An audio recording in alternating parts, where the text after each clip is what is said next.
pessoal, dando continuidade então ao nosso encontro, nós convidamos agora o professor Luciano Marques de Jesus, que é o nosso decano associado da Escola de Humanidades, né, para fazer a palestra O Sentido da Vida. Talvez alguns de vocês já tenham assistido em algum momento, né, mas a gente sempre aprende e vê coisas diferentes e sentidos diferentes cada vez que a gente tem a oportunidade de assistir essa palestra do Luciano.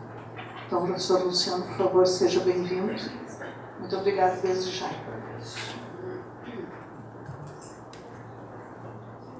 Muito bom dia. Quem não é do PIBID? Tem alguém que não é do PIBID? Vocês vieram por indicação. Essa aula eu sempre faço, a palestra sobre Victor Frankl é uma palestra que faz parte das minhas disciplinas e eu sempre faço aberta à comunidade. Essa ideia nasceu com uma turma de ciências aeronáuticas. Os alunos pediram, professor, vocês podem repetir a aula para a gente trazer a família? Eu disse, óbvio que não, né? Não existe esse modelo. Só que vocês sabem como funcionam os alunos, né? Deixa eu achar um verbo adequado, né? Eles insistem até que efetivamente a coisa funcione.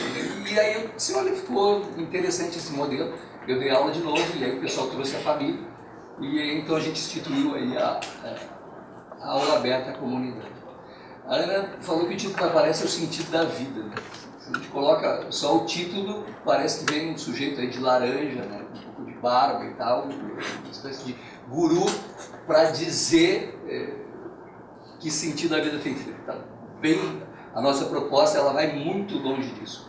A gente quer muito antes fazer uma provocação e a gente já quer dizer de antemão que a gente pode delegar várias coisas na nossa vida. Se tem uma coisa que a gente não pode delegar, é a descoberta de um sentido nas diversas circunstâncias que a gente tem na vida. Muito bem, essa introdução eu não tinha previsto, né, mas vamos adiante. Eu queria começar com primeiro agradecendo as organizadoras o convite e parabenizando pelo evento. Eu quero começar, como eu sou professor de filosofia, com uma frase filosófica, que de alguma maneira vai ser assim a clave de sol da nossa reflexão. Será que existe alguém ou algum motivo importante que justifique a vida, ou pelo menos esse instante? Palavra que faz parte de uma canção de um grupo filosófico chamado Kid de Abelha. Lágrimas de chuva. Será que existe alguém ou algum motivo importante que justifique a vida, ou pelo menos esse instante? Uma pessoa que nunca tenha assistido uma palestra de psicologia, que nunca tenha lido um manual de ensino médio, tem um nome ligado à psicologia que todo mundo ouviu falar, mas eu digo assim, ó, todo mundo mesmo, todo mundo no nível diário gaúcho, né? Que é, qual é o autor que eu me refiro? Todo mundo ouviu falar, faz parte assim do horizonte popular da psicologia. Coragem, esse mesmo. Gente tímida. O velho Sigmund Freud. Quem é da minha idade assistia um programa de humor que tinha um bordão, isso Freud explica, às vezes tinha uma variação, isso nem Freud explica. E parece que vocês beberam isso no leite materno, né? Porque é uma expressão que parece fazer parte da nossa, do nosso imaginário. Sem nenhuma dúvida, Freud é um autor que tem um impacto muito forte, não só na filosofia, mas no pensamento humano. E traz presente coisas que, de alguma maneira, principalmente desde o século XVII, se negava muito, que são os elementos inconscientes ou irracionais. Mas não é de Freud que a gente vai falar, embora ele vá permanecer como um pano de fundo. Para Freud, a chave interpretativa do ser humano, a gente poderia dizer que é a libido, ou a vontade de prazer, ou a energia sexual. E a gente sabe que essa chave interpretativa é uma chave importante. Tem um outro autor bem menos conhecido entre nós que Freud, que é Alfred Adler, para quem a chave interpretativa do ser humano é a vontade de poder. E a gente vê o que o ser humano é capaz de fazer por conta disso. Freud é o criador da psicanálise e Adler é o criador da psicologia individual.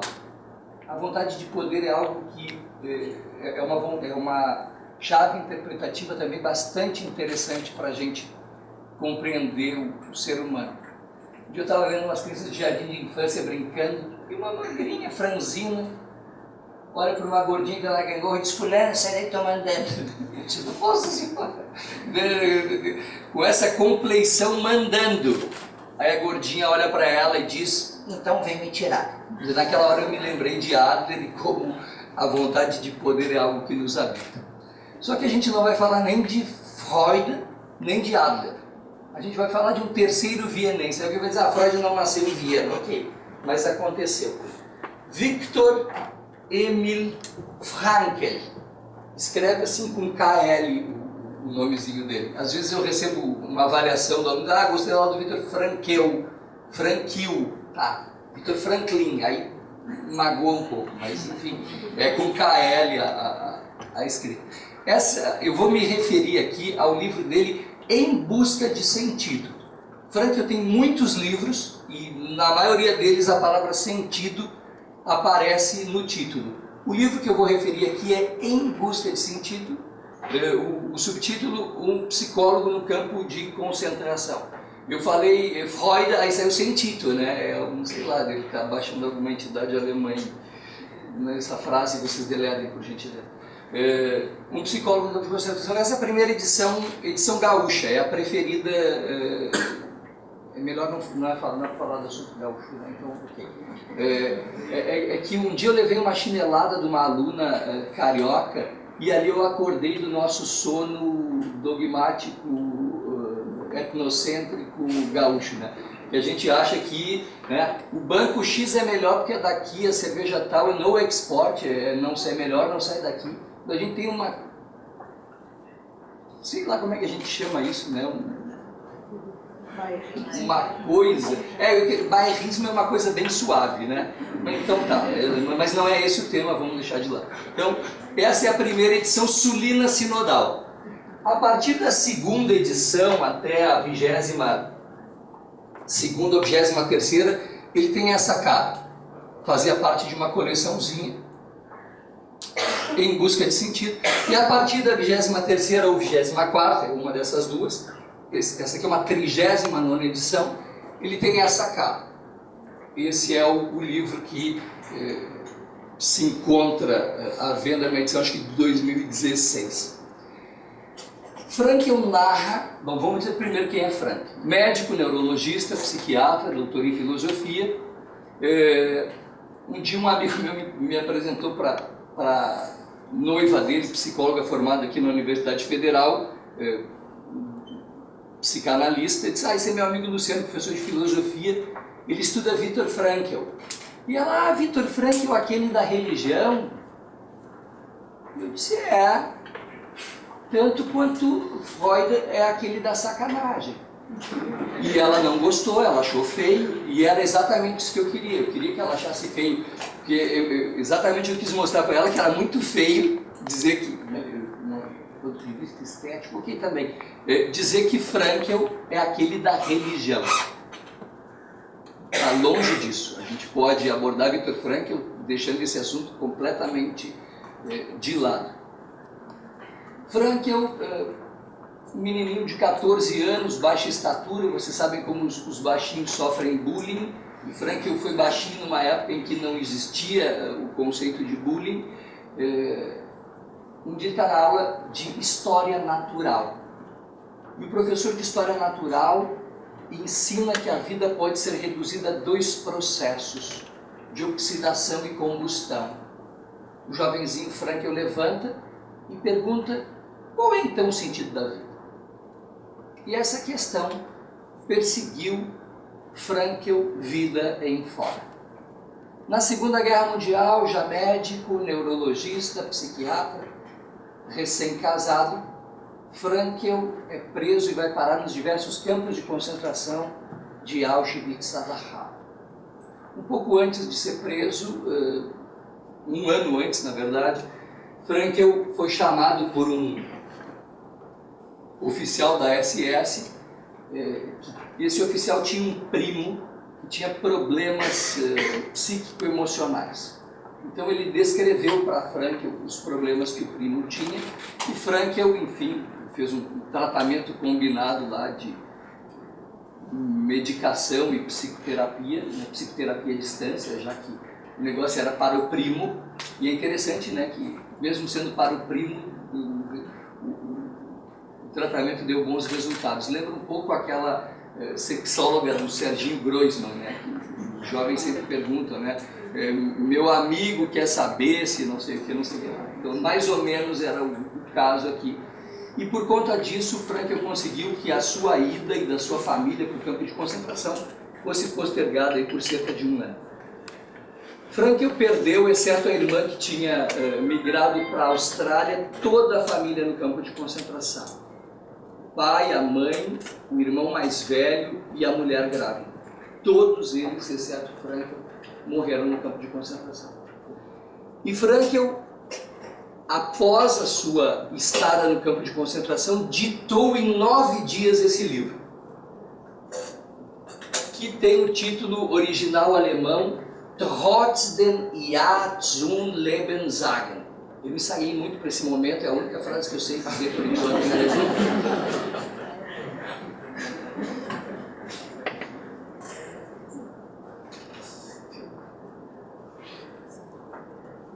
Esse é o livro. Trotzdem ja zum Leben sagen. Eu ganhei de um colega meu, eu me formei em psicologia há quase 1 ano, como vocês podem ver, eu sou bastante jovem, sem formar. Eu ganhei de um colega meu que assistiu a aula, e quando ele foi em Viena, ele entrou na livraria, e aí ele veio com uma sacolinha, eu olhei que isso é uma sacola de livraria, e disse, eu trouxe uma coisa para ti, não sei se tu vai entender. Eu disse, cara, eu não vou entender nada, mas eu estou super emocionado. Ele achou que eu estava bêbado, né? Porque ele não tinha me mostrado nada ainda, eu já estava emocionado. Né? E aí eu disse essa frase para ele. Trotzdem ja zum Leben sagen. Apesar de tudo, dizer sim à vida. Esse é o título original do livro. Aí traduzido para outras línguas, para inglês, espanhol, português. Em inglês e espanhol ficou O Homem em Busca de Sentido. E o português brasileiro ficou Em Busca de Sentido. Aliás, as versões brasileiras são sempre bacanas, né? Uma que me intriga muito é a excêntrica, de um filme, A Excêntrica Família de Antônio. Aí eu li o filme, não achei família nenhuma, vamos ver o que é. Eu fui ver o original, Antônia, mas não inventa, velho. O livro aí que eu não vou dizer de que área é, porque eu tenho medo de cometer alguma gafe. O Monge e o Executivo. O original em inglês é sensacional, né? Que é The Sermon. Aí eu não sei nada de inglês, né? Mas me parece que ali é um artigo e a outra palavra vira um substantivo, ok? Mesmo que, né? Mas de onde é que tiraram tanta coisa, né? É que se fosse o servidor ou o servente do Brasil ia vender um volume. Então, O Monge e o Executivo, o negócio vendeu bastante. Então, talvez lá o editor norte-americano achou que, apesar de tudo dizer sim, a vida não fosse um nome muito comercial, mudou para O Homem em Busca de Sentido, em português, Em Busca de Sentido. Frankl queria publicar esse livro anonimamente, ele queria que fosse o relato psicológico do prisioneiro 119.104. A primeira edição alemã não tem o nome de Frankl na capa, as capas já estavam prontas, e ele estava decidido a publicar o livro anonimamente. Aí os amigos começaram a fazer pressão, dizendo que um livro que tivesse a coragem, um testemunho que tivesse a coragem da autoria, ele é muito mais forte do que um testemunho anônimo. E esse argumento efetivamente é um argumento forte, e você sabe como funcionam os amigos, encheram o rapaz até que ele cedeu. Né? E aí então, o nome de Frankl na primeira edição consta só na folha de rosto, porque as capas já estavam prontas. Frankl diz que os jornalistas norte-americanos queriam saber por que um livro de psicologia vendia tanto. Ele diz, olha, talvez seja um problema mais do nosso tempo do que do livro, o fato de um livro que tem a palavra sentido no título despertar tanto o interesse das pessoas. Só que os jornalistas insistiam muito, né? E aí Frank disse, olha, é um fato ao mesmo tempo estranho e notável que dentre as dúzias de livros que eu escrevi, exatamente este que eu queria publicar anonimamente, de modo que não desse nenhuma reputação ao seu autor, este livro tem se tornado um sucesso. E ele diz, por isso, não canso de dizer aos meus alunos, tanto nos Estados Unidos quanto na Europa. Frank era professor titular da Universidade de Viena e foi professor visitante em muitas universidades no mundo. Ele é Dr. honoris causa por esta universidade. Até no site do Instituto Frank, eu estava errado, atribuí uma outra universidade gaúcha, mas é a Pontifícia Universidade Católica do Rio Grande do Sul. Não procurem o sucesso. Quanto mais vocês o procurarem e o transformarem no alvo, mais vocês vão errar. O sucesso precisa acontecer como um efeito colateral ou concomitante de uma situação vivida com intensidade de sentido. Como resultado, a dedicação a uma causa maior que a pessoa ou a outro ser. E aí ele dizia para os alunos, façam o que a consciência de vocês manda que façam da melhor maneira possível. E o sucesso, eu acrescentaria a felicidade e o prazer, vai persegui-los exatamente porque vocês esqueceram de pensar nele. E aí ele faz uma advertência. Caro leitor, seu livro a seguir apresenta uma lição tirada de Auschwitz. O parágrafo acima apresenta uma lição tirada de um best-seller involuntário. Um colega de Frankl disse, doutor, quem viveu o campo de concentração quer esquecer. E quem não viveu não vai entender. Não escreva nada sobre isso. Felizmente, Frankl não ouviu esse colega. Ele faz algumas advertências quando a gente começa a ler o livro. Eu vou trazer alguns elementos aqui, na verdade eu quero mais provocá-los à leitura do que qualquer outra coisa. Eu vou narrar, diz ele, a pequena, entre aspas, morte da grande massa. A forma como um prisioneiro médio, um prisioneiro comum, sofre psicologicamente o campo de concentração. Ele vai narrar aquele dia a dia de dor, sofrimento, humilhação e morte. Ele diz que cada prisioneiro passa por 3 fases psicológicas. O choque de recepção, a vida, o dia a dia no campo de concentração e depois a libertação. Eu vou trazer aqui alguns flashes para dar assim conta de como era o dia a dia do campo e depois a gente vai tentar pensar o que isso pode dizer para nós ainda hoje. Uma peça ainda é tranquila.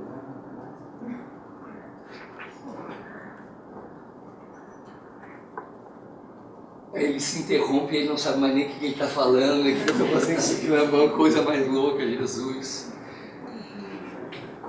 Imaginem, jovens, transporte ferroviário para 1.500 pessoas. 80 pessoas em cada vagão, os vagões abarrotados de gente, as pessoas por cima dos seus últimos pertences. Quem viu a lista de Schindler, aqueles vagões de carga com aquelas janelinhas superiores abarrotadas de gente pendurada, o trem anda muitos dias pela Europa, de repente o trem vai parando, titubeando, tergiversando, como que entrevendo o destino da sua carga humana desgraçada. Soa o apito do trem, que gerava sentimentos horripilantes no prisioneiro. De repente alguém grita, olha a tabuleta, Auschwitz. Auschwitz é uma espécie de palavra mágica que faz emergir do interior do prisioneiro todo temor e pavor com relação à guerra. Ao nome Auschwitz estão ligadas as ideias de seres humanos aos farrapos, de fornos crematórios, de câmaras de gás. O trem para na estação e é tomado de assalto por uma comissão de recepção.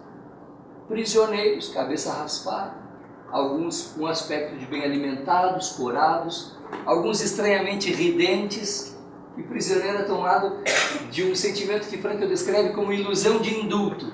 Ilusão de indulto é quando o sujeito está no corredor da morte e ele imagina que até a última hora virá uma contra-sentença suspendendo a sua execução. Ilusão de indulto. A coisa ser muito pior do que eles imaginavam.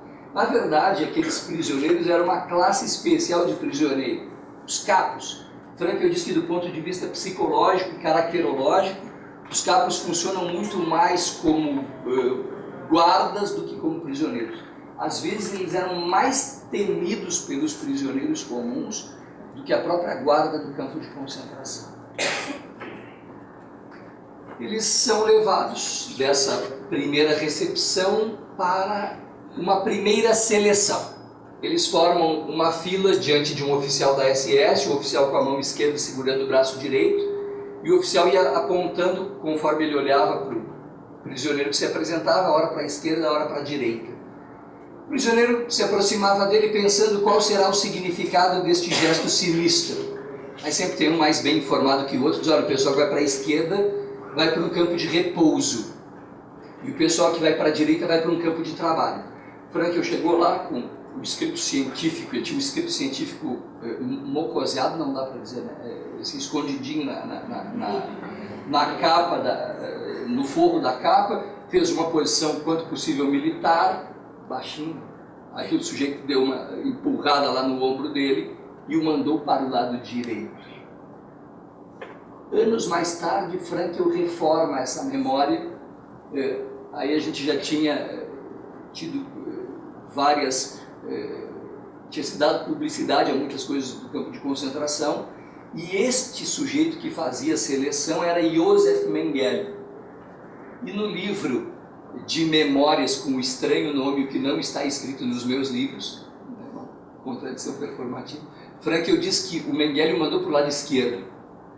Aí ele chegou lá do lado esquerdo, olhou, não tinha ninguém do PIBID e disse, eu vou para o outro lado, né? E saiu por trás do Mengele e foi para o lado direito. Se ele é apanhado fazendo uma brincadeira dessa, é executado.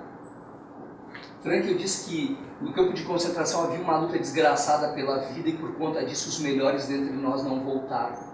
O pessoal estimava muito a Frankl. Como é que o senhor voltou então, doutor? Graças a uma série, diz ele, de felizes coincidências ou de milagres, cada um chama isso aí no seu horizonte de interpretação. E esse é um caso típico disso. Mais tarde, Frankl pergunta para um amigo seu, que é designado no livro com a letra P, e aí alguém diz para ele, o teu amigo foi para o lado esquerdo, então tá lá ele, ó, tá vendo aquela fumacinha lá, ó, aquelas labaredas, é o teu amigo, voando para o céu. Então o sujeito já na chegada, ele é enquadrado na sensibilidade e na terminologia do campo de concentração. Está lá o teu amigo voando para o céu. Saindo dessa primeira seleção, eles vão para a desinfecção. Chega na desinfecção, tem um cobertor, e naquele cobertor devem ser colocados os últimos pertences, as roupas, e aí Frankl pensa no seu escrito científico. É interessante quando a gente está falando isso para aluno que está fazendo TCC. Né? Quando eu fiz a minha monografia em teologia, isso deve fazer uns 98 anos, mais ou menos, eu sonhei que ela tinha caído no riacho. Riacho, para quem é do botânico, é o arroio dilúvio. Né? No dia que eu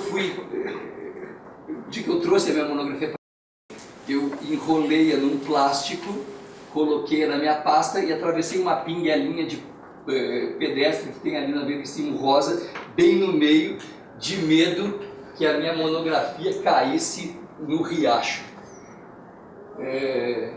Hoje é diferente, né? Eu escrevi a lápis, depois eu passei a limpo a caneta bem devagarinho, para que uma amiga minha que datilografou pudesse entender parte do texto. Né? Hoje não, né? Vocês colocam lá TCC, versão final F, né? Versão final FF, versão final F, quanto mais F, mais final a versão, né? Aí termina aquela versão, manda, né, pro fulano, pra fulana, pra minha mãe, pro meu pai, pra você, né? sensacional, né? Depois você vai, qual é o raio da versão final, olha pela data, né? É a mesma coisa, né? É o mesmo ser humano com uma tecnologia levemente diferente. Tá o Frankl com seu escrito científico ali, e ele diz assim, que conversa eu vou passar nesse capo para ele me deixar levar o escrito científico. Ele fica sorrindo, cara. Sorriso, ele abre portas, né? E ele diz pro capo, olha, eu sou médico, sou cientista, eu tenho aqui um escrito científico, é o escrito da minha vida, sabe? Eu gostaria de, ao sair daqui, publicá-lo, me tornar famoso com ele. Você pode me dizer, quem dera tu saíres daqui vivo, velho. Né? Mas mesmo assim eu gostaria. Aí diz que o capo acompanha a conversa de Frankl com um sorrisinho. E o sorriso do capo vai se transformando, vai se metamorfoseando. Num sorriso irônico, num sorriso de deboche, ele arranca o escrito de Frankl, destrói o escrito e diz aquilo que eles mais ouviriam no campo de concentração. Merda, tu e esse teu escrito. E Frankl se dá por muito satisfeito, porque essa sua arte já seria suficiente para acabar com a sua vida. Se a gente pudesse escolher na lista de Schindler uma pior cena, a cena que eu indicaria é uma em que uma engenheira judia discute com o mestre de obras que caminho a obra deveria tomar. Como os dois não se entendem, eles vão ao capataz. O capataz manda ao soldado que execute a engenheira. E quando a engenheira está sendo executada, ele se volta para o mestre de obras e diz: seu imbecil, faça o que ela estava mandando. Ou seja, mesmo com razão, a engenheira foi executada porque ela irritou ao capataz com a sua demanda.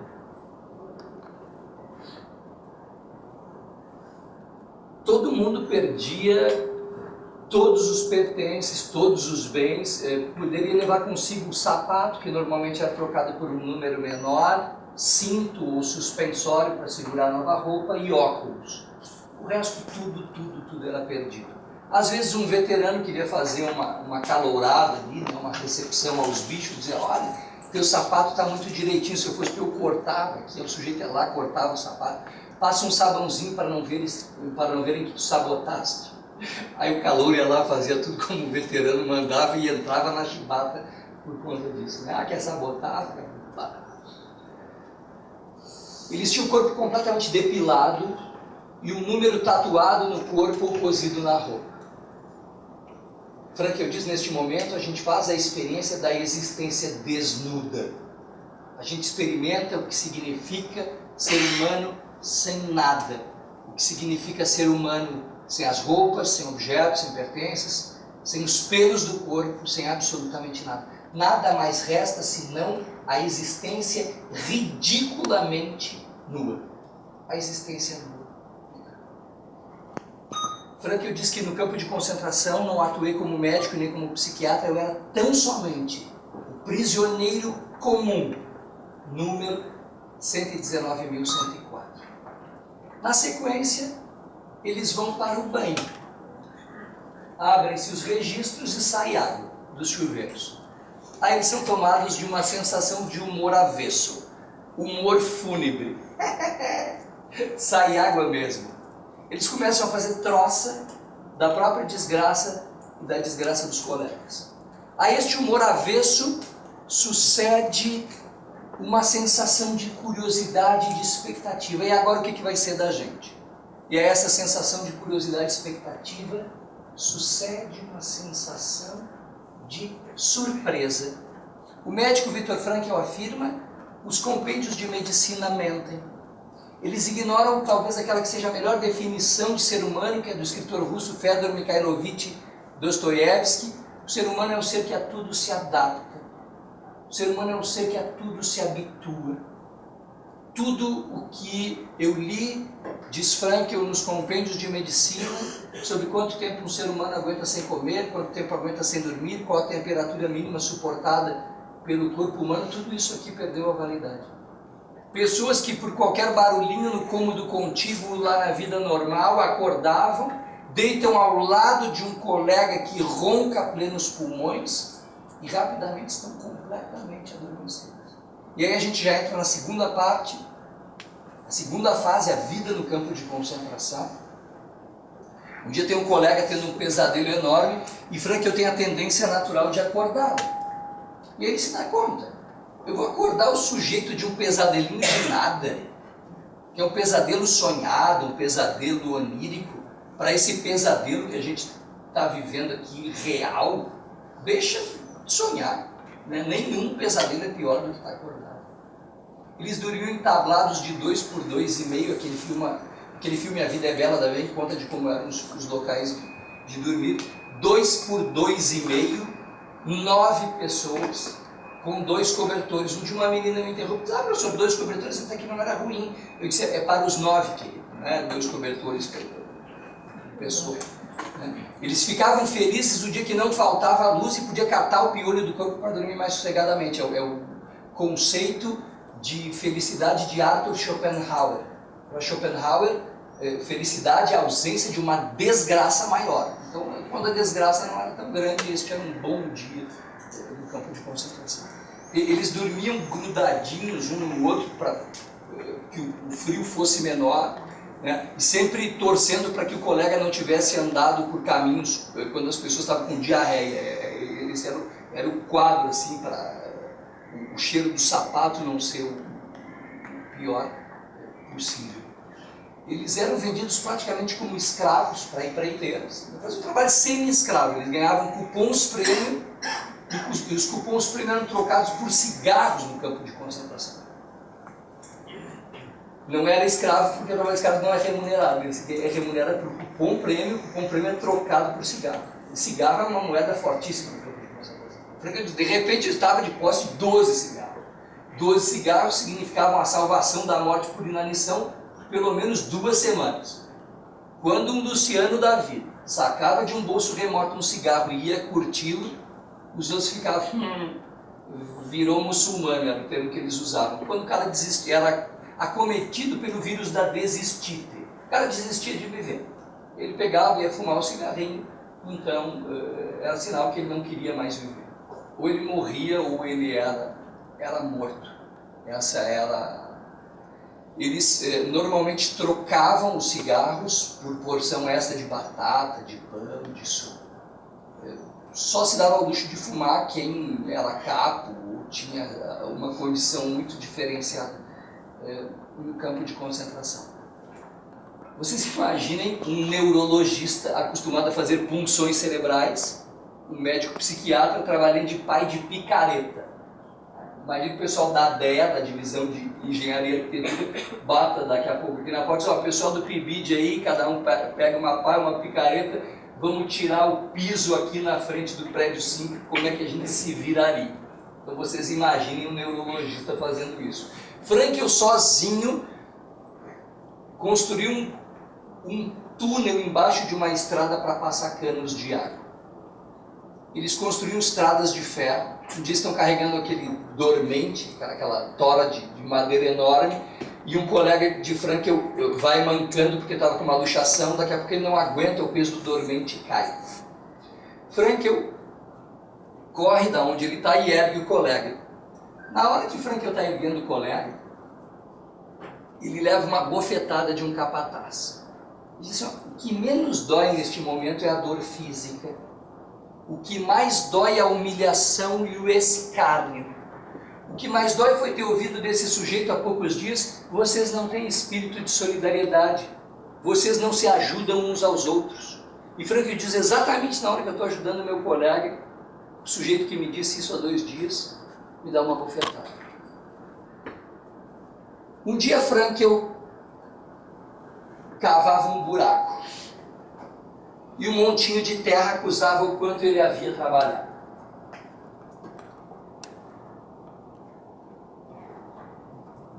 Aí um capataz fica no pé dele. Vagabundo, eu estou te cuidando. Garanto que era um comerciante antes de vir para cá. E Frankel disse para ele, o senhor se engana, eu era médico. Aí o sujeito já fica irritadíssimo, né? Esse judeuzinho fica retrucando o que eu estou falando. Aí o capataz diz para ele, esvaziador de bolsos é o que tu eras. O racismo ele nunca está contente, né? Ele sempre pode ir mais adiante. Né? E Frankel diz para ele, o senhor se engana de novo. Frank, eu gostava de uma polêmicazinha fina, embora que não me parecesse o melhor momento para estabelecer, né? O capataz ficou muito irado com o Frank e disse: desgraçado, eu acabo com esta tua porcaria de vida em 2 dias. E Frank ainda justificou para ele porque ele não era esvaziador de bolsos. Frank criou centros de atendimento à juventude. O pai de Frank trabalhava com assistência social e Frank foi muito nessa linha. Desculpem, você sabe que juventude é um período complicado ao longo da história da humanidade, né? Vocês imaginem a juventude do período entre guerras. Sai de uma Europa destruída, não tem perspectiva nenhuma pela frente, os índices de suicídio são elevadíssimos, drogadição. Esses centros de atendimento à juventude de Frankl ajudaram em alguns momentos a zerar o número de suicídios. Era muito forte na Áustria, por exemplo, os suicídios na época de publicação de resultados escolares, né? É muito difícil a gente contar isso para os brasileiros, né? Porque é impensável para o brasileiro o sujeito se suicidar porque vai mal na escola, né? Mas para aquela mentalidade mais germânica, lá, mais austríaca, os sujeitos efetivamente davam cabo da vida nessa época. A metodologia que Frankl utilizava, ela foi muito efetiva e ela foi utilizada em muitos centros de atendimento à juventude na Europa. E ainda por cima vocês sabem que juventude é um povo sem dinheiro, né? E aí quando Frankl disse que ele não é um esvaziador de bolsos, o capataz fica furioso. Um outro capataz que ouvira esse diálogo suave resolveu solicitar o trabalho de Frankl na sua frente de trabalho. Depois eu explico por quê. Só vou abrir um parênteses aqui sobre a juventude. Nossos adolescentes atuais parecem amar o luxo, têm maus modos e desprezam a autoridade, são desrespeitosos com os adultos e passam o tempo vagando nas praças, são propensos a ofender seus pais, monopolizam a conversa quando estão em companhia de outras pessoas mais velhas, comem com voracidade, tiranizam seus professores. Quando eu era professor de segundo grau, não li isso no meu. Eu li isso aqui para os meus alunos e perguntei quem foi que disse isso. E eles unissonamente responderam: a irmã Gertrudes, que era a diretora do colégio. Eu disse: não foi a irmã Gertrudes, então foi o Francesco, que era coordenador do segundo grau, né? Eu disse: também não foi o Francesco, então foi tu, né? Porque é uma fala dessa, ou é uma fala da diretora ou do coordenador ou do professor. Eu disse: não. Isso foi dito, porque ele nada escreveu, por Sócrates no século V antes de Cristo. Ok? Quem está acordado, quem está dormindo acorda e saiba que foi Sócrates que disse isso no século V antes de Cristo. Os alunos da filosofia iam para a aula de psicologia do desenvolvimento e vinham com a ideia de que a adolescência é um construto contemporâneo. E eu concordava, né? Contemporâneo a nós, a Sócrates, ao Homem das Cavernas, né? Eu já imagino o Homem das Cavernas dizendo para o filho: levante essa perna daí, vagabundo, se quiser comer, né? É interessante esse negócio de juventude, jovens. Juventude é uma coisa que a gente esquece rapidamente. A gente saiu da juventude num dia, no outro dia, a gente não lembra mais, tá? Eu tenho um irmão 14 anos mais velho, tenho um sobrinho 12 anos mais novo. E era legal assim que quando o guri era adolescente e o meu irmão já era um adulto mais parado para cá, eu era um adulto jovem. E aí eu ficava ali no meio daquela, né? Um dia o guri bateu o carro, não sei o que, meu irmão queria matar esse desgraçado. O que houve, cara? Bateu o carro. Quantum mutatis habido. O que é, meu? Tu tá louco? Não. Quanta mudança desde então. O que é, meu? Tá bêbado? Eu disse: não, eu estou me lembrando de como tu mudaste desde da minha infância, por exemplo. Aliás, eu acho que eu vou começar a narrar para o meu sobrinho memórias infantis minhas. Por exemplo, o que vocês faziam com a Rural Willis do nosso pai. E aí ele carinhosamente me disse: te mato! Irmão, jovens, irmão é o nascimento do senso crítico, né? Porque como é que o paizinho e a mãezinha falam: ai, que bonitinho! O irmão já é um pouco mais, né? Tá uma merda, retardado, né? mais suave, né? Muito bem, fechemos o parênteses em juvenil e voltemos ao relato. Por que o sujeito salvou a vida de Frankl? Na verdade, esse sujeito descobrira que Frankl era psiquiatra. E, melhor de tudo, falava a língua dele. Melhor de tudo, não, ainda melhor, de graça. Né? Psiquiatra de graça ali. O Frankl foi alugado pelo... Aqui eu tinha que achar uma página da qual eu tirei.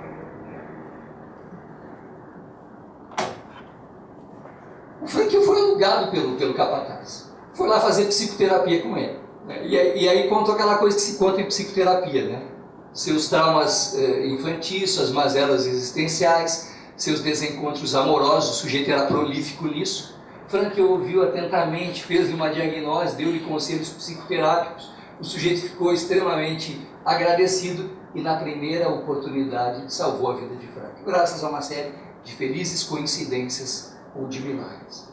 Só para a gente ter uma ideia do grau assim, de apatia a que o sujeito chegava no campo de concentração. Um dia na enfermaria morre um colega.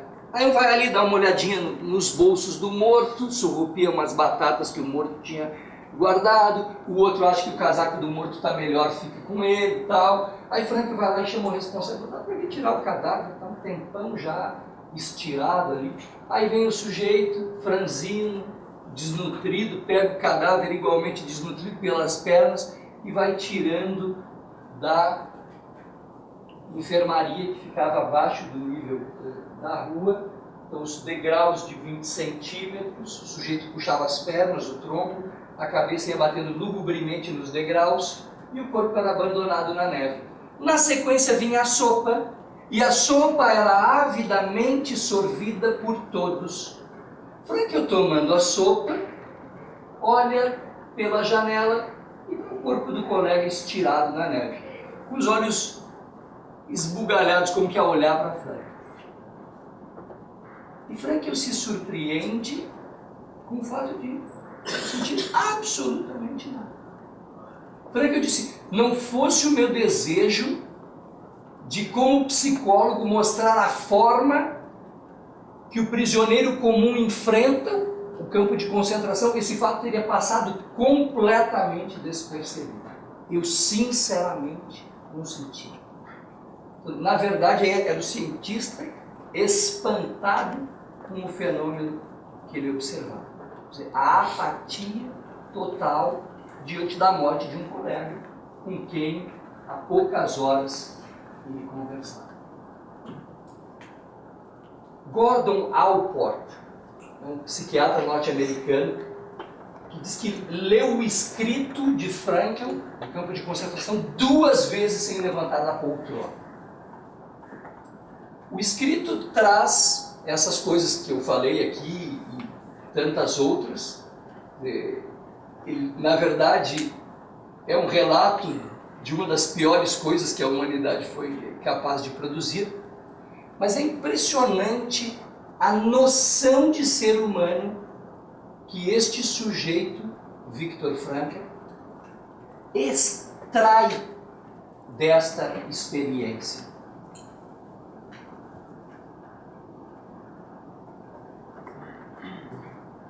Tem uma parte do livro, um item que se chama Quando Nada Mais Resta.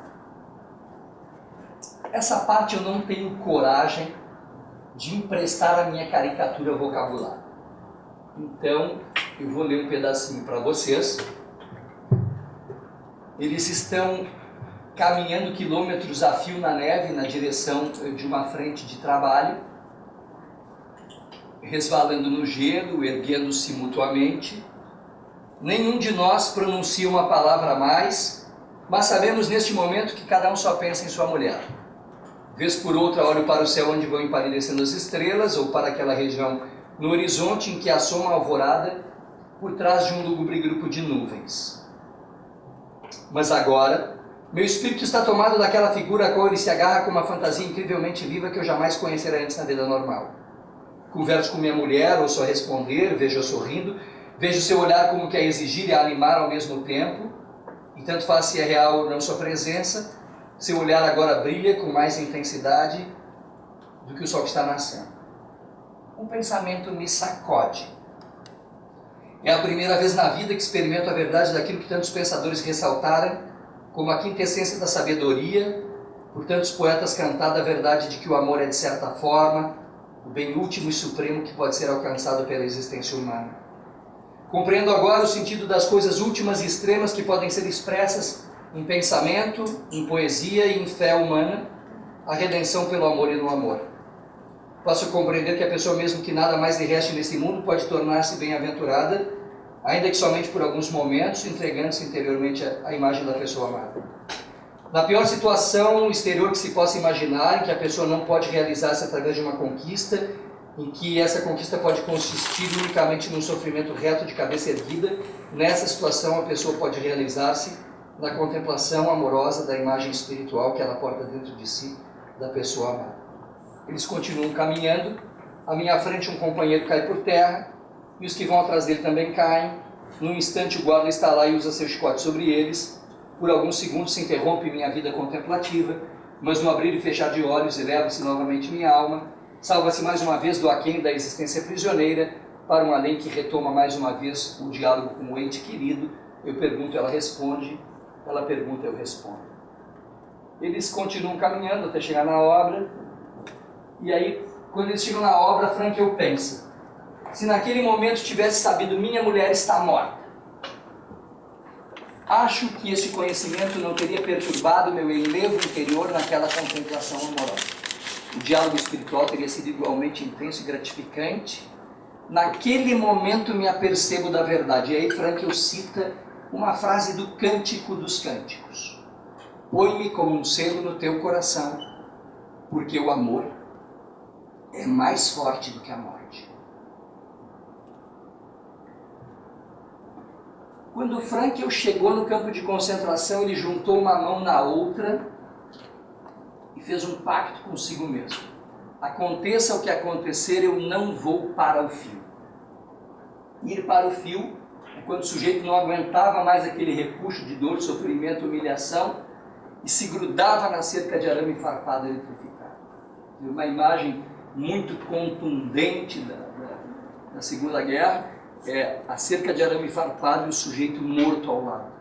O sujeito que se gruda na cerca de arame farpado. Então, o pacto que Frankl faz consigo é: aconteça o que acontecer, não vou para o fim. E ele diz, caro leitor, você vai ver que isso é por causa da minha ideologia. Frankl não era sociólogo nem cientista político, então ele usa aqui ideologia, talvez até seja problema de tradução, talvez, né? Ideologia no sentido da sua visão de mundo.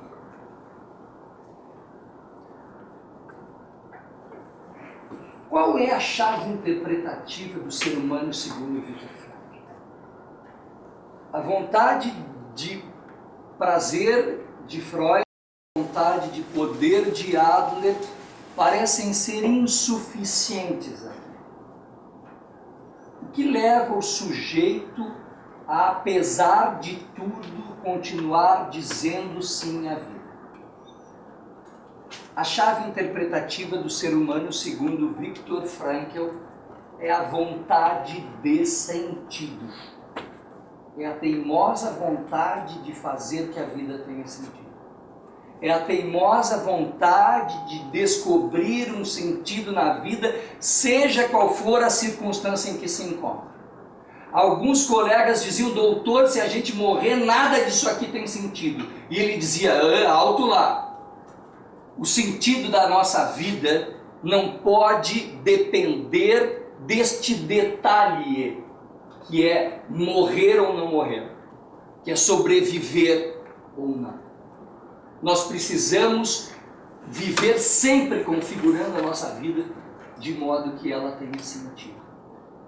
Para Viktor Frankl, a vontade de sentido é a verdade interior que sempre de novo volta. É o motor da vida humana. É aquilo que efetivamente nos torna humanos. O que nos caracteriza humanamente não são as pulsões nem os instintos. O que nos caracteriza humanamente é este motor, esta vontade de sentido. Para Frankl, o ser humano é um ser capaz de viver por valores, por ideais, por sentimentos e de dar a vida por eles, se for preciso. Se a gente pegar valores, sentimentos, ideais, colocar isso na leitura de uma psicanálise mais ortodoxa, o psicanalista vai dizer que isso aí são mecanismos de defesa, são formações reativas. Aí Frankl vai dizer, quanto a mim não estaria disposto a viver por mecanismos de defesa e por formações reativas, mas acho sim que o ser humano é capaz de viver por valores, ideais, sentimentos e de dar a vida por eles se for preciso. Para Viktor Frankl, jovens, o ser humano é um ser incondicionalmente livre. Olha o exagero da frase desse sujeito. O ser humano é um ser incondicionalmente livre. Quem está dizendo isso não é um professor de filosofia escrevendo um paper para uma revista equalizada CAPES sobre liberdade. Não é um menininho judeu correndo de calçãozinho por campos floridos. É um sujeito que experimentou o estraçalhamento da sua liberdade. Ele era controlado até na hora de fazer as suas necessidades fisiológicas, que era um vaso sanitário ao lado do outro sem nenhuma divisória. Este sujeito, diz o ser humano, é um ser incondicionalmente livre. Um dia Frankl é esquecido atrás do alojamento e ele descreve a experiência estética de contemplação da paisagem, num item que se chama ânsia por solidão. Pois esse sujeito que tinha ânsia por solidão, ele diz que o ser humano é um ser incondicionalmente livre. O ser humano é aquele que constrói a câmara de gás e empurra o seu semelhante para dentro dela, mas é também aquele que entra na câmara de gás com a cabeça erguida, com o Shema Israel ou com o Pai Nosso nos lábios. Talvez, a partir do consultório acarpetado de Viena, com divazinho de veludo, a gente possa dizer que o ser humano não é um ser livre. Mas a partir da palha suja de urina e fezes de Auschwitz, este sujeito diz, o ser humano é um ser incondicionalmente livre. Frankl dizia para os alunos dele nos Estados Unidos, vocês deveriam construir a estátua da responsabilidade na costa oeste.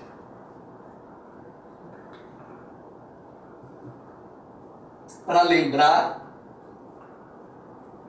que responsabilidade e liberdade não são duas realidades distintas, mas dois polos de uma única e mesma realidade. Responsável, jovens, é aquele que responde às questões que a vida lhe coloca. Frankl diz que a gente precisa inverter a pergunta. Não perguntar o que eu espero da vida, mas perguntar o que a vida espera de mim. Arregaçar as mangas e ir responder a isso. Frankl tinha Freud assim numa grande conta, né?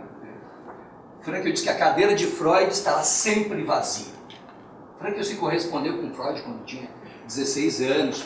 Freud publicou um artigo dele na Revista Internacional de Psicanálise e tal. Então Frankl tem essa coisa aí com Freud. E para Frankl, Freud e Adler são dois gigantes. E Frankl diz que o anão no ombro do... Eu vou subir só aqui, tá? Que eu estou ficando muito velho para subir na mesa. Aliás, assim, o pessoal publicou umas fotos minhas no Facebook em cima de mesa, que tudo aquilo é montagem. Eu não tenho mais idade para subir em mesa. O anão no ombro do gigante, ele enxerga mais longe, porque ele enxerga de cima. Freud e Adler, para Frankl, são anões, mas ele sobe no ombro dos anões e ele enxerga mais longe. Perdão, olha aqui o ato fala. Freud anão. Não, eu tirei essa parte. Ele sobe no ombro dos gigantes e enxerga mais longe que os gigantes. Um dia, Frankl recebe a visita de um psicanalista no seu consultório em Viena, e o psicanalista pergunta para ele, doutor, qual a sua escola? E Frank, eu disse, chama-se logoterapia, minha própria escola. Logos, em grego, tem várias acepções, uma delas é sentido. Então, logoterapia é terapia através da busca do sentido da vida. Logoterapia é minha própria escola. E aí o sujeito diz para Frank, doutor, me diga numa frase o que é a sua escola. E Frank, usando o privilégio supostamente irlandês de responder uma pergunta com outra, diz para ele, me diga o senhor numa frase o que é a psicanálise. Aí o sujeito diz, olha, a psicanálise é o seguinte, o sujeito entra, deita no divã e diz uma série de coisas que às vezes são desagradáveis de dizer. Aí Frank, o debate pronto, diz para ele, olha, a logoterapia é o seguinte, o sujeito entra, fica sentado bem retinho na frente do terapeuta e tem que ouvir uma série de coisas que às vezes são desagradáveis de ouvir. Depois Frank diz, olha, a gente não está propondo com isso uma forma encapsulada de cada escola. É exatamente isso que eles estão propondo, uma forma encapsulada. Eu acho que eles, na brincadeira, acertaram muito, muito, muito. Frankl, de alguma maneira, coloca aquela questão de Sartre. O que eu vou fazer daquilo que fizeram de mim. A psicanálise ela é mais retrospectiva. A logoterapia ela é mais prospectiva. Óbvio que o psicanalista vai dizer, não, o sofrimento psíquico ele é presente. A etiologia que é passada, ok, mas a perspectiva de Frankl é para frente. A psicanálise é a psicoterapia das profundezas. A logoterapia é a psicoterapia das alturas. Frankl tinha uma coisa com as alturas. Ele foi alpinista até os 68 anos, quando o joelho dele bugou. Bugar não é um verbo bom para a universidade. Né? Quando, enfim, deu sempre lá no joelho do cara. Né? E aí, então, ele aprendeu a pilotar avião. Né? É interessante, assim, principalmente a gente pensa isso com relação aos outros, né? O que tu quer fazer isso nessa altura da tua vida, né, cara? Então, essa altura da minha vida, ela funciona até a hora que vocês me botaram numa gavetinha lá na 3343 do número 400 do Oscar Pereira, lá no cemitério São Miguel e Alves. Até lá, velho, a vida tá valendo e tá pulsando, seja lá com que idade a gente tiver. O Mário Quintana, ele disse que não queria ficar velho, né? Mas ele também não queria a alternativa a ficar velho. Né? Que a alternativa a ficar velho é a morte, né? E aí, enfim, ele viveu aqui, é mais tranquilo de descer. Tá, tu tá aí falando já não sei quanto tempo, não sei o que, não sei o que lá. O que eu tenho a ver com isso? Ou, o que isso tem a dizer para nós hoje? Viktor Frankl, jovens, morreu em 1997, dia 2 de setembro de 1997. Mais ou menos por 96, eu disse para as meninas da nossa secretaria aqui, da então faculdade, não, 96 era Instituto de Filosofia e Ciências Humanas. Eu disse, gurias, eu nunca vou ter computador. Nunca. Entenderam ou querem que eu desenhe? Elas me olharam, jovens, com ternura. Aquela ternura com a qual nós olhamos para a imbecilidade. E não disseram nada. Anos depois eu estava dando umas dicas para uma menina que recém-chegada de como funcionava um dos sistemas. E aí uma veterana disse, nunca vou ter computador. Aí eu me lembrei disso esses dias, eu estava falando com meu primo no smartphone, vendo um videozinho no tablet e gravando umas músicas no desktop, colocando no pendrive para depois ouvir no carro. E quando eu vi aquela cena, eu pensei, ainda bem que eu nunca vou ter computador, né, velho? Frankl morreu em 97, de 97 para cá, jovens, nós voamos tecnologicamente. E humanamente nós andamos a passos de formiga e sem vontade, isso é mestre do Lúcio Santos.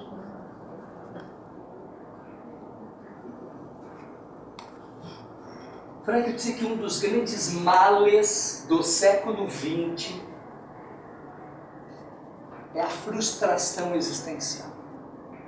É o vazio interior.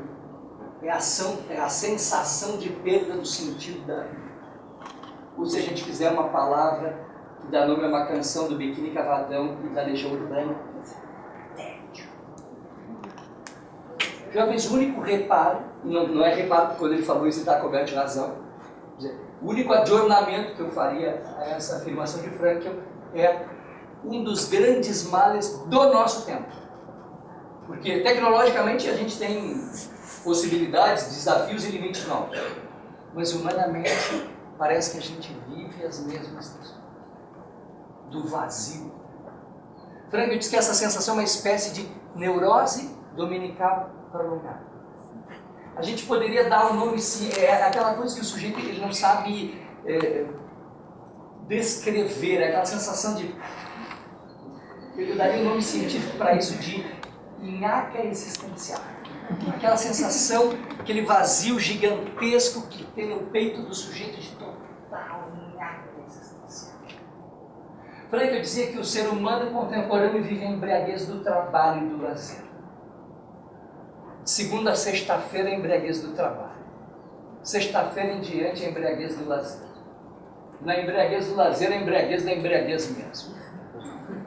A gente lembra muito aquele personagem mítico grego Sísifo. Pega a pedra e rola a pedra até o cimo da montanha. Chegando no cimo da montanha, a pedra resvala-lhe das mãos, desce, o pobre desgraçado Sísifo pega a pedra e rola a pedra de novo até o cimo da montanha. Os meus ex-alunos estão rindo que de qualquer disciplina que eu dou no primeiro dia de aula, eu falo do Sísifo. Né? Um dia eu vou ser professor de Lógica 1 e eu vou falar de Sísifo no primeiro dia de aula. Eu sou acusado pelo professor Pedro Leite, da Universidade Federal de Pelotas. Um dia eu vou num congresso de matemática e eu vou dizer o seguinte: sobre este teorema, Viktor Frankl afirma que... Então, ok, está valendo já, vestido, tomar uma...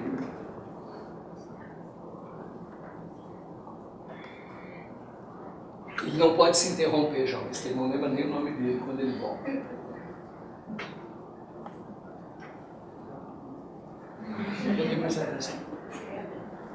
Sísifo, obrigado. Chega de manhã, desperta o celular, né? Não existe mais despertador. Né? Aí o sujeito coloca na função soneca. Aí ele achou que era 5 e 9 minutos. Né? Aí quando acorda está bem atrasado. Aí vai para baixo do chuveiro para ver se termina de acordar. Aí escova os dentes para tirar o gosto de cabo de guarda-chuva. Aí já está atrasado para sair, mas está com fome.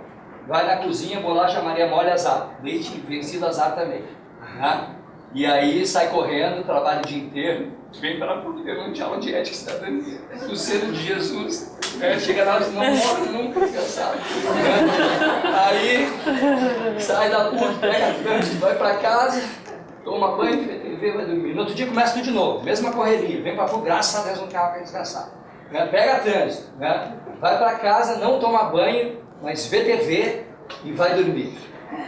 É Sísifo, jovens. Pega a pedra, rola a pedra até o cimo da montanha. Eternamente condenado pelos deuses a pegar a pedra e rolar a pedra até o cimo da montanha. Quando chega Domingônia tardinha, quando o rio Guaíba engole o sol, parece emergir do interior do sujeito aquela sensação.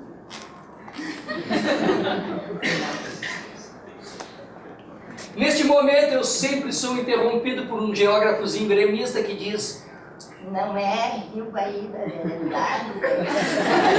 Todo mundo sabe que é Lago Guaíba. Só que o nome do lago é Lago Rio Guaíba. Ok? Jovens, o poeta não está nem aí se o sistema heliocêntrico ou geocêntrico. O céu de Ícaro tem mais poesia que de Galileu, que separamos do sucesso. Tem gente que quando sente esse vazio, jovens, vai para o shopping fazer compras. Volta toda alegria, né? Encher vazio existencial com coisas. Até a hora que ele se dá conta que coisas não preenchem vazio existencial.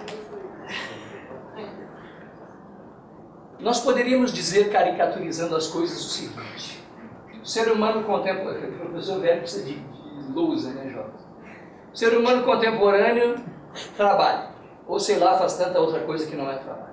No trabalho ele compra uma série cada dia mais sofisticada e diversificada de bugigangas.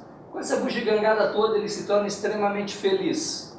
Feliz ele trabalha mais, ou faz mais outra coisa, ganha mais grana, compra mais bugiganga, fica mais feliz. Algumas caras céticas me olham e dizem, agora eu estou entendendo, né? Esse louco fez toda esta curva para ao fim e ao cabo contarmos a história da carochinha de que dinheiro não traz felicidade. Do ponto de vista infraestrutural, o dinheiro é imprescindível para qualquer empreendimento. Qualquer empreendimento. Para estudar, para comer, para morar, para morrer. Ah, professor, mas num outro mundo possível, para passar para esse mundo possível vai precisar de uma grana também. Então, assim, ó, do ponto de vista infraestrutural, é imprescindível. Eu não estou contando a história da carochinha. Elisabeth Lucas, uma logoterapeuta austríaca, ela diz que a gente encontra sentido na vida quando nós conseguimos equilibrar possibilidades e necessidades. Um dos estágios que eu fiz, dos primeiros cursos, foi no Amparo Santa Cruz, em Belém Velho, com a gurizada da Vila Cruzeiro. A gente pegava a gurizada das creches, colocava num ônibus, levava lá para o Amparo Santa Cruz, colônia de férias. Largava uma bola para aquela gurizada, fonte inesgotável de alegria e de entretenimento.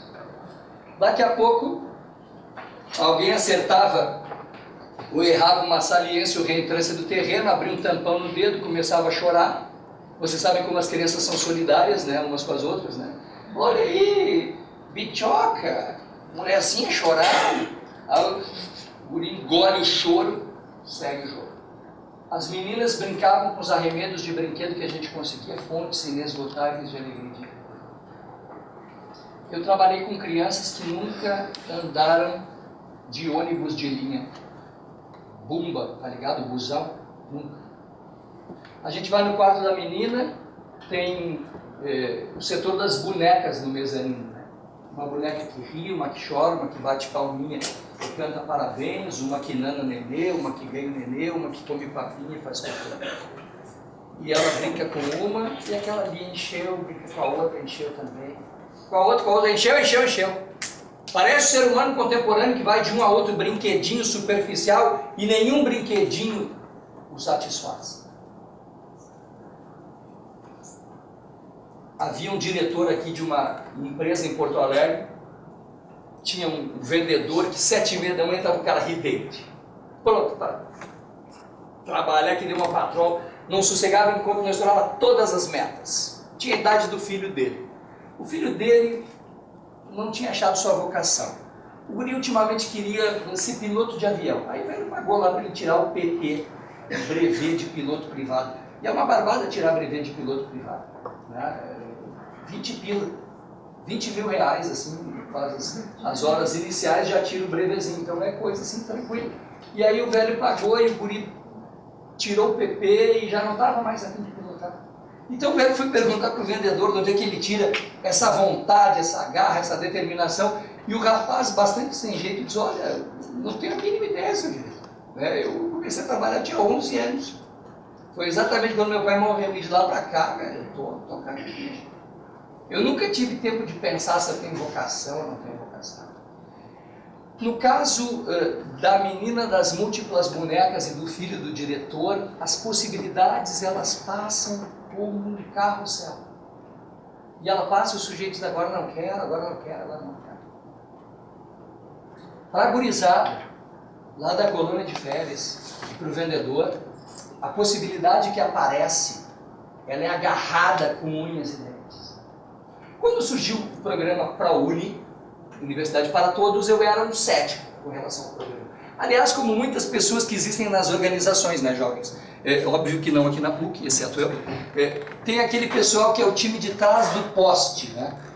Quando é anunciado alguma coisa, o sujeito vai por trás do poste E aí ele diz, pai, isso aí não vai dar certo, né? E aí quando não dá certo, ele sai de trás do poste e diz, eu falei que não ia dar certo. Ou pior, se dá certo, ele vai pro meio, né, e diz, pô, legal que a gente fizemos, né? E eu, com relação ao ProUni, eu era um desses cretinos que disseram, até que eu conheci os alunos ProUni de verdade, carne e osso, elan vital, carne e osso, tesão pela vida, né? Carne e osso agarrando a possibilidade que aparece. Os meus primeiros alunos ProUni estão estourando hoje no doutorado. Muita possibilidade, muita necessidade, a possibilidade que aparece, ela não aparece em vão.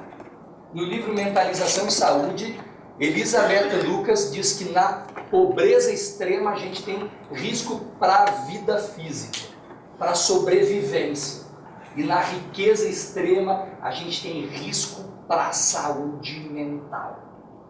A gente tem risco exatamente porque há um desequilíbrio entre possibilidades e necessidades. Uma das formas de encontrar sentido na vida, segundo Frankl, é quando a gente tem capacidade de dirigir a vontade de sentido para fora de nós. Naquilo que ele chama de autotranscendência, na capacidade de ultrapassar-se. A gente dirige a vontade de sentido para fora de nós e a gente realiza um valor criativo que, uma vez realizado, enche nossa vida de sentido. O sujeito que era autocentrado no campo de concentração, mas autocentrado no sentido negativo, ou seja, o centro do universo era o seu umbigo, ele não resistia a esse refúgio de dor, sofrimento e morte. Mas o sujeito que tinha algo fora de si, para o qual dirigir a sua vontade de sentido, um familiar, uma pessoa amada, uma lembrança, um projeto, um ideal, ele continuava, apesar de tudo, dizendo sim à vida. Essa é a primeira forma de encontrar sentido na vida. A segunda forma de encontrar sentido na vida são os valores vivenciais ou experienciais. O primeiro valor criativo é aquilo que a gente faz para o mundo. O segundo é aquilo que o mundo faz para nós. A experiência do amor, da amizade, da arte faz isso. Um dia eu fui dar uma palestra, o sujeito tinha ido um dia antes no show dos Rolling Stones, né? E aí eu falei, por exemplo, vocês vão num show da banda da preferência de vocês, calma aí, velho, mas é exatamente, o exemplo é preciso. Quer dizer, aquilo que o mundo faz por nós inunda a nossa vida de sentido, e a experiência da arte faz isso com a gente. Tem uma terceira forma que vai ser a última, que eu já digo, como diz a juventude lá na finaleira que está chegando.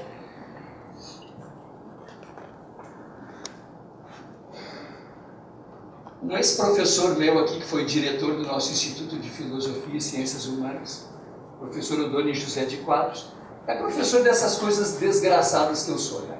Eu sou professor de filosofia, de ética, né? Eu fui professor de religião na minha infância, né? Aquelas disciplinas que sempre são colocadas sexta-feira de noite, sábado de manhã, na geografia, sexta-feira de noite, porque eu pedi, tá, pessoal?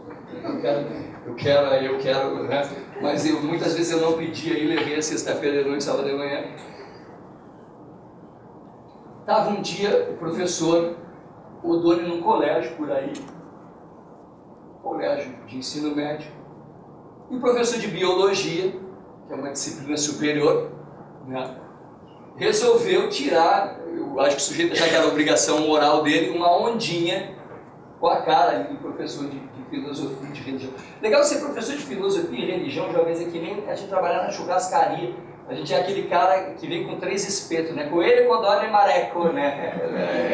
A gente precisa se virar para vender o negócio dele, mas enfim, a gente está aí.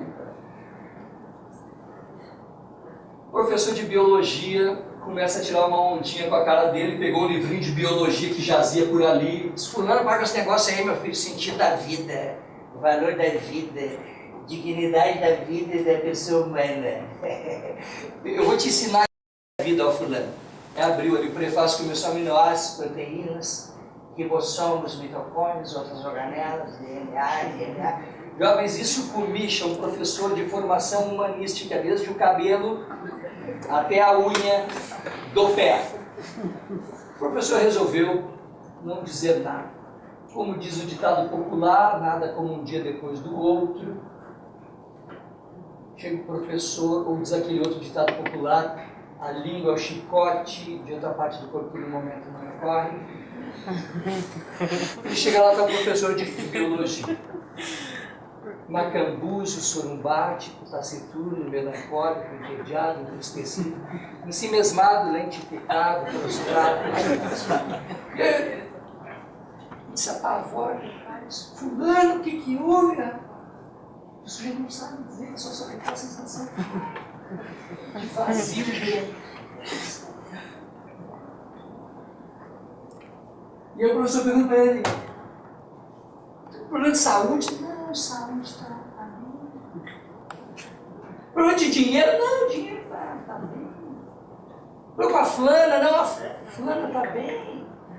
Problema de fulaninho? Não, fulaninho também está bem. A língua, efetivamente, jovens, é um chicote poderoso. O professor perguntou para ele, será algum problema com teus aminoácidos?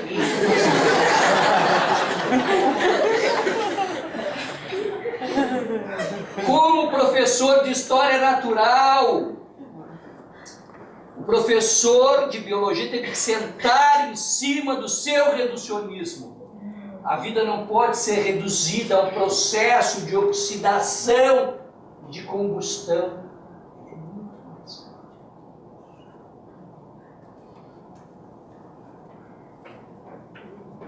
Nós começamos falando lá da felicidade, do sucesso e do prazer, e nós vamos terminar falando do sofrimento, que é a terceira forma de encontrar sentido na vida.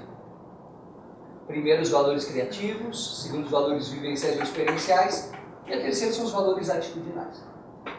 Sofrimento, jovens, é uma coisa que não faz parte do projeto de vida de nenhum de nós. Eu sempre tenho medo dessa hora, né? Agora também eu faço, professor. Depois a gente conversa, querido, né? Vamos ali no bar, divide o Doritos com a gente, tal, né? Mas isso aí não vamos dividir aqui, depois a gente se encaminha aí para uma psicoterapia focada em masoquismo, né? Não é de masoquismo que a gente está falando. Querer sofrer, isso precisa ser tratado. Mas eu lamento informar, jovens, que o sofrimento faz parte da nossa vida, pequenininho, médiozinho, grandezinho, bem grandezinho às vezes, né? De toda a ordem, físico, emocional, moral. Lamento. Não sou ave de mau agouro, mas lamento. Quando eu estou falando, jovens, do sofrimento humano, aqui na PUC eu tenho muito forte esse contraste aqui entre São Lucas e a universidade. Aqui na universidade a gente está do lado erótico da universidade. Eros é a pulsão de vida. Aí a gente atravessa aquela pinguelinha aérea e vai ali no São Lucas e ali a gente dá com o lado tanático da universidade. Thanatos, a pulsão de morte. Não obstante, a luta diuturna pela vida morre sempre gente. Um rapaz aí trabalhava num outro hospital aqui em Porto Alegre. Sabe, professor, lá onde eu trabalho, 45 pessoas morrem por mês. Uma pessoa e meia por dia. E quando morre a pessoa, vem um tiozinho ali, abre o elevador, coloca a pessoa falecida ali, vai para o morgue e, se puder, sai pelos fundos do hospital. Interessante como a nossa cultura lida com a morte. De um lado, a gente esconde. De outro lado, a gente banaliza. De um lado a gente esconde, de outro lado a gente banaliza. Se tem uma pessoa doente na nossa família e a gente diz a palavra morte, leva um tapão na boca, tá bom? Por outro lado, a gente vive a espetacularização da morte. Programas que mais me assusta ver tarde, assim, ó, a morte vira um espetáculo. Pior que isso é comemorado. Isso dá um pouco noção de quão doente se encontra a nossa civilização. Mas não é da morte que eu quero falar. Eu não quero falar da morte, falar meia hora. Embora a consciência da morte nos tornaria seres humanos muito mais libertos. Rubem Alves defendia essa ideia. Imaginem, jovens, se me dissessem aqui, Luciano Negrão, no máximo, velho, quinta-feira, tu vai estar cantando no coro dos anjos. Vocês acham que eu estaria levando a minha vida do modinho bem mais ou menos que eu levo? Negativo. Eu ia fazer uma correria para fazer aquilo que precisa ser feito. Como nós somos seres engraçadinhos, jovens. O ser humano é o único ser que sabe que vai morrer e vive como se não fosse morrer nunca. Mas eu queria falar do sofrimento. Quando eu falo desse contraste aqui, eu falo de uma experiência vivida. O professor de filosofia gosta de teoria. Então, os colegas meus que eles adoram citar Kurt Lewin, né? Nada mais prático que uma boa teoria. Quando eu era jovem estudante de teologia, eu disse para o meu colega, eu vou ali ver meu pai e já venho. Aí eu fui ainda pela pinguelinha antiga, que agora está trancadinha ali. Cheguei lá, as coisas se complicaram. Depois eu descobri que a cirurgia que meu pai fez naquele tempo levava 85% das pessoas a óbito. É interessante isso na área da saúde também. As pessoas, elas não morrem, elas evoluem a óbito. A negação da morte é alguma coisa muito forte na nossa vida. Anos mais tarde, 13 anos precisamente, eu disse para o nosso secretário, Chico, vou ali ver minha avó e já venho. Ela estava no Instituto de Geriatria e Gerontologia, com um tumor, segundo o médico, importante no estômago. Isso é importante para o senhor, né? Pode dizer uma merda. Mas enfim, o uso dos adjetivos eu acho legal também em medicina. Todo o intervalo que eu tinha, eu corria ali para ficar com ela e tal. Um dia a senhora estava cuidando dela, disse, Luciano, vai rápido porque eu acho que ela só está te esperando, e efetivamente ela estava me esperando. Eu fui no intervalo que eu tinha numa sexta-feira, das 13h30 às 5h30 da tarde, e quando eu cheguei lá ela se despediu da vida. Um dia antes de morrer, a gente fazendo aquela conversa de hospital, e aí, velho, conseguiste engolir a dieta parenteral? Consegui, acho que eu estou até mais gordinha. Estou muito amarela? Não. Amarelíssima. Estou muito amarela? Não. Metástase no fígado e tal. E eu disse, e aí, velho, preparada para sábado? Ué, guri, o que tem sábado? Você minha avó é uma avó de criação, nasceu no norte da Itália, você sabe que os italianos do norte, cerca de 99,9%, eles vêm com o superego desativado para o controle de algumas palavras, né? E aí eu pergunto, o que tem sábado, guri? Muitos dias de hospital a gente perde um pouco a noção da passagem do tempo. Eu disse, teu time, Porto Alegrense, é o time que ela torcia, um time que esteve 2 vezes na Série B. E aí ela faz uma pigarreadinha, diz aquilo que muitos de vocês gostariam de me dizer nesse momento, mas que não parece apropriado. Vai pra puta que te pariu. Jovens, penúltimo dia de vida, cheia de elan vital, cheia de tesão pela vida, cheia de vontade de vida. Muitas vezes a gente vai visitar uma pessoa no hospital e ela agarrada a um fiozinho de vida, parece tecer uma ode de amor à vida. Muitas vezes a gente vai visitar uma pessoa no hospital e parece que ela nos leva para a cova junto com ela. É a diferença de sofrer com e sem sentido. Nesses 13 anos eu visitei um monte de gente no Hospital São Lucas, mas assim, ó, visita por atacado. Visitação muito neguinho no mesmo dia. E essas pessoas não morreram, ok? Ficou claro isso? Quem está acordado, quem está dormindo acorda e ouve isso.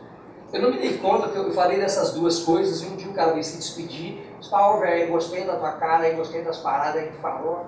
Agora sim, velho, se eu baixar o São Lucas, tu não me aparece lá. Eu não sou hoje da morte, cretino. Então, só para esclarecer bem isso. Dostoiévski afirmou certa vez, temos somente uma coisa, não ser digno do meu tormento. Essas palavras ficavam passando pela cabeça da gente quando no campo de concentração se conhecia aquelas pessoas cujo comportamento, sofrimento e morte testemunham essa liberdade última do ser humano, a qual não se lhe pode tirar. Elas poderiam dizer que foram dignas dos seus tormentos. Elas provaram que, inerente ao sofrimento, há uma conquista, que é uma conquista interior disso. E ele termina esta citação dizendo: se é que a vida tem sentido, o sofrimento faz parte da vida, se é que a vida tem sentido, o sofrimento necessariamente o terá. Muitas vezes, diante do sofrimento inevitável, da doença incurável, da perda de pessoas que a gente ama, a gente não tem nem força para dirigir a nossa vontade para fora de nós mesmos. Aquilo que o mundo está nos propondo não é legal nem interessante. Mas nós temos ainda a possibilidade de mudarmos a nós mesmos. Nós não podemos mudar a situação que está fora de nós, mas nós podemos mudar a nós. Frankl chama esta forma de encontrar sentido na vida de valores atitudinais. Com essa dupla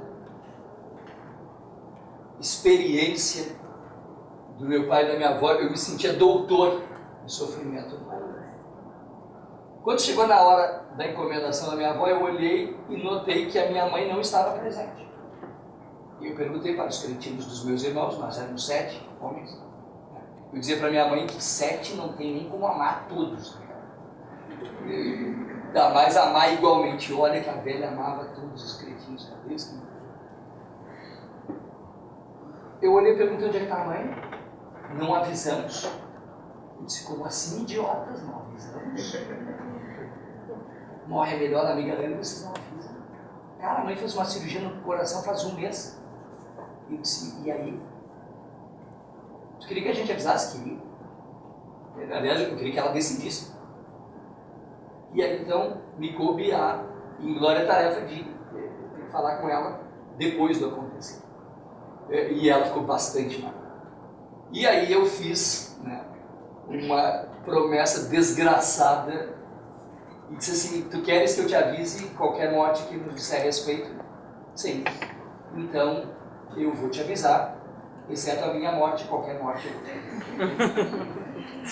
Eu não tinha ideia da desgraceira que eu tinha proposto. Eu tive que contar para minha mãe que morreu uma irmã mais nova dela, uma irmã 10 anos mais nova, do século XX.